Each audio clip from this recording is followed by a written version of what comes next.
Hi, everyone. I'm back again and here to talk about social media today. You guys probably know as much, if not more, than I do, but what I will do is maybe organize your thoughts a little bit and bring up some points that maybe you hadn't thought of before. So here we go. I'm going to share my screen and then let's get started. So I know just getting into this presentation makes me anxious because when I think of social media and what it can do and the potential of it, it makes me feel anxious, and it can make you feel excited. And I've used my share to promote my own projects, but it really can be a juggling act at times, especially if you're really working on many platforms at once. So here's the list, and really don't have to tell you, but let's just go through these and we can put in some things here that maybe you hadn't exactly thought about as part of your social media system, let's say. So your website, if and when you have it, or your blog, and or sometimes websites have a blog that's part of them, which is great. There's auxiliary websites, and I'm going to go over some of those possibilities in a little bit here, but they are actually online portfolios, and they might be a good avenue to get your work out there as well. Of course, we all know about Facebook, Instagram, the mass email platform, something like MailChimp or Constant Contact, is a great way to develop your contact list for one thing, but also to send out, notices on a regular basis about what you're doing and what's happening in your practice. Twitter, we all know about. LinkedIn, TikTok is a new one, a relatively new one at least. Here's some alternatives. There's Tumblr and Flickr. Those have kind of fallen a little by the wayside these days. Pinterest is one that some people use.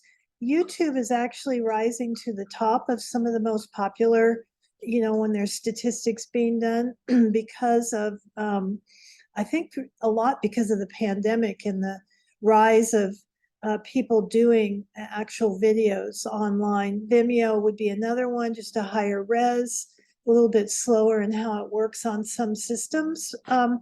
And snail mail, of all things, actually mailing cards and notices out. So all of those things can work together in a plan or a system that you figure out for yourself. So I want to say that here you are, your hot little self and your hot work, and here is everybody out there, kind of your interested colleagues, but also any potential associations you might make with galleries, collectors, art directors, job connections, clients, buyers, all those people that you want to reach, right? And so the idea is to bridge that gap somehow between you and your work and all of those potentials just floating around out there. So one good way to do it is social media. And it's something that, we didn't have when I was coming up at your point in your career. And it's free, and it's something that can really be used to your advantage. Another piece of the pie might be public relations. So sending out press releases, getting yourself published on newspapers, periodicals, journals, TV, radio, online newsletters, industry blogs, and all of those things are available to you. They really are, if you are doing something of interest to someone locally or even nationally. So at the very core of this is your website and blog, because really these days online, that's really where your portfolio lives. That's where everything about your work lives. So that is really kind of at the core. And what you want to be trying to do is drive people to your website. That is the main goal here. and maybe that auxiliary website, because you can always give a URL for that as well. So think website and getting people there, because that's where everything lives. So all these different social media outlets, platforms allow you to send out snippets of what they might see on that website, or current events, exciting things that are happening, awards, shows, exhibits, latest work, something in progress. And so you can use all of this social media to start filtering that information out and bridging that gap between you and your work and all of that potential floating out there. So the idea is that it gets out there and it's floating around, and it starts to come back to your website because you're driving people back. You have tools on Facebook. Of course, you can put links on Instagram. You can use Linktree to link lots of websites.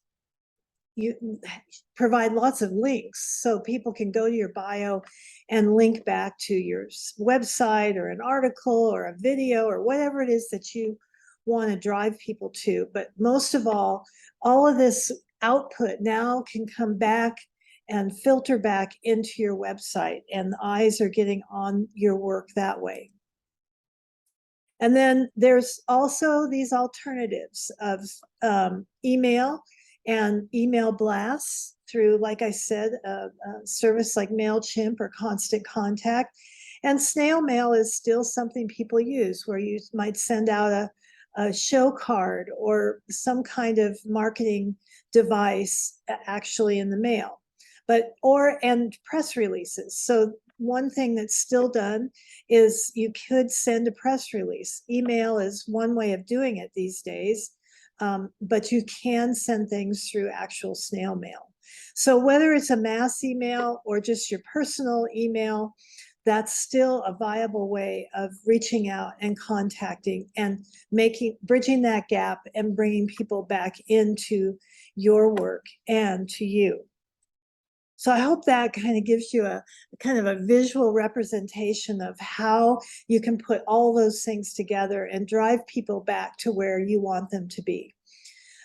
Here's a list of some example auxiliary websites. DeviantArt, that's really good for animators and cosplay animations and illustrations, character illustrations. BigCommerce, BigCartel, Shopify, Etsy, those are all selling sites if you're selling a product. Patreon is really kind of a regular support site that artists can use to offer something in return to regular support. Behance is great for designers. Dribbble, Topple, and Upwork are all about freelancing, and you can put yourself out there as a freelancer and actually be doing work outside of your local region if you can make the right connections. So you have a lot of options available to get you and yourself out there these days. All right, so let's do a little analyzing of social media, and maybe these are some of the things that you might not have heard about or thought about completely. I know a lot of us just start using the social media platforms, me included, and I don't think a whole lot about how to best use those sites. So I've kind of liked this drawing, and it's kind of fun. It really outlines all of the different platforms, and it boils down their use in just a couple of lines. So if you think about the idea of donuts, Instagram would be, here's a photo of my donut. Whereas Facebook is, I like donuts. Twitter is, I'm eating a hashtag donut. And YouTube, here's a video of me eating a donut. So Snapchat, everyone but me is at this donut festival. So there's lots of ways that these outlets are used, and they all have a very specific purpose.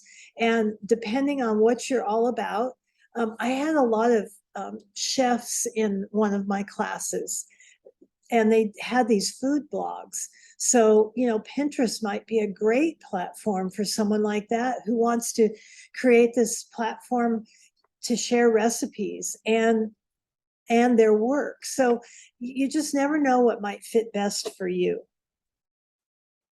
So this is one of the most recent kind of rundowns of the most popular media platforms. And still, Facebook is still up there.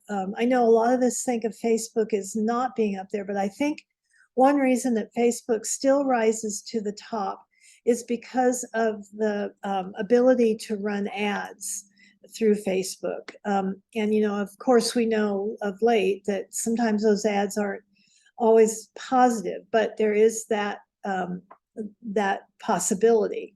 Instagram is coming in second there. LinkedIn, YouTube, as I told you, it's really kind of rising into some of the most popular sites that are, or platforms that are visited. And a lot of that has to do with the pandemic and people putting things out as videos. Twitter, TikTok is coming up, and Snapchat. So this is really kind of an overview of the US and most popular platforms here in the US.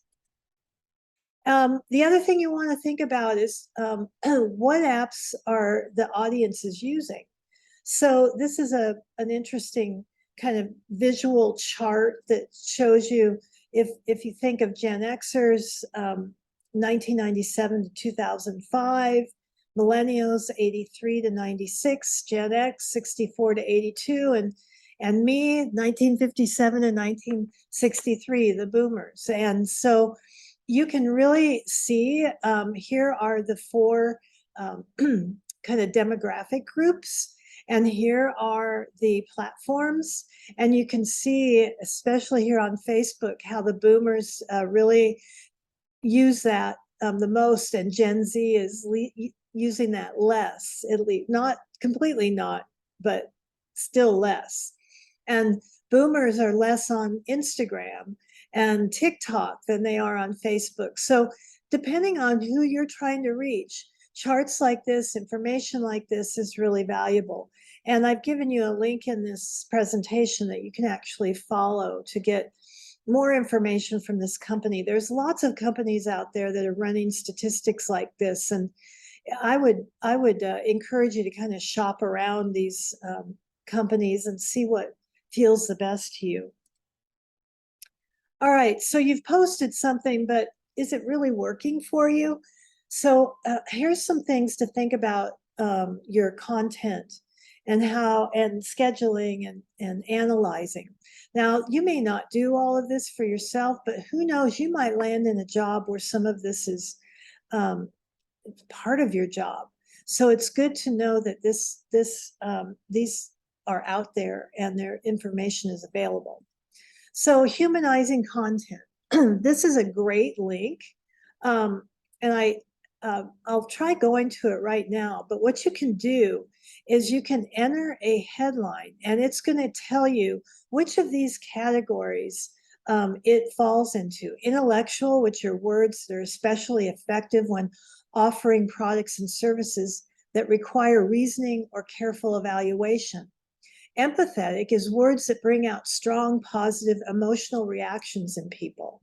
And spiritual are words that have the strongest potential for influence and often appeal to a very deep emotional level. So believe it or not, these are ways that you can use language to, you know, really capture people's imagination in your headlines. So I just want to see what we can do here. I'm not going to be able to do this because I'm sharing this screen only. So I invite you, it's really easy. It's just got an entry box, and you can enter any headline that you might want to use. And it gives you kind of where it falls on the scale of all this. So it's pretty cool.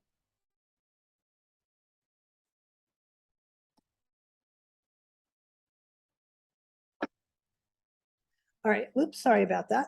All right, so in that, tags, headlines, and hashtags, Twitter, 71 to 100 characters. I know they kind of upped that a little bit with the prior administration.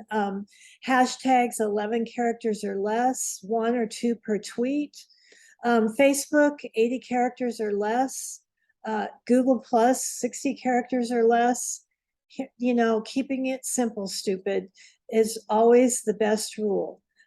Negative superlatives, unfortunately, tend to gather attention, but maybe you can make that twist around into something positive in the way that you craft your language. Adjectives are always good. Numbers, odd and 7. Who knows? Who knows why? And power words. This is kind of a partial list of some power words, and I think you had some resources back when you were writing your artist statement that were kind of getting at the same thing. Well, the same thing holds true when you're writing a post on one of these social media platforms.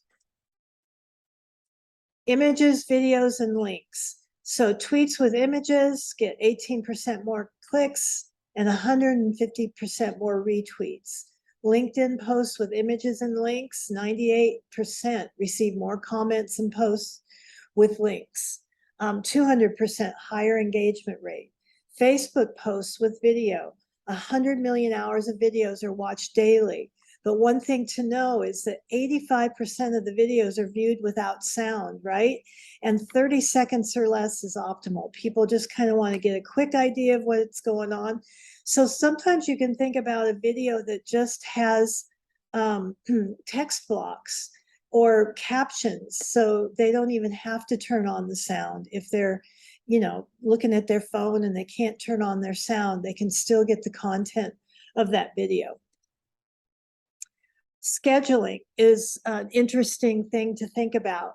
These charts from this company here, and again, this link is live if you want to follow up on this. This shows you the days of the week and the hours of the day, and the darker the color, the more engagement you're going to have. So it's kind of an interesting, just an interesting way of looking at this. As when do you release that Instagram post? When do you release that Facebook post? I personally find that the weekends are not that good, so I kind of wait until Monday and see how many people start engaging. So it is kind of interesting to watch that. And these are just some charts that have been gathered by lots of data gathering. So it's interesting. Analytics, you can analyze your key performance indicators, how many likes and shares, replies and comments, click your links and content earn, how many clicks you're getting on your links, online presence on other platforms. And a lot of times, if you're doing, I use Weebly personally for my website building. And they have these basic analytic tools built right into that platform. And I'm guessing that Wix and Squarespace and those have the same kind of thing going on. Like I say, Weebly, there's Buffer, Hootsuite, Iconosquare.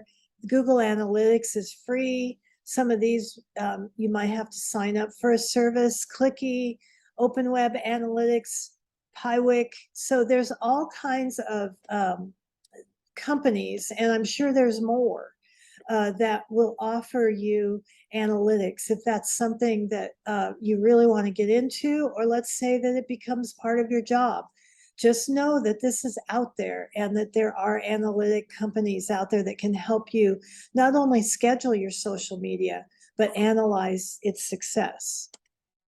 And so with that, I'm gonna stop sharing, come back to you, and this will be available on campus, and I'll see you the next time. Bye-bye.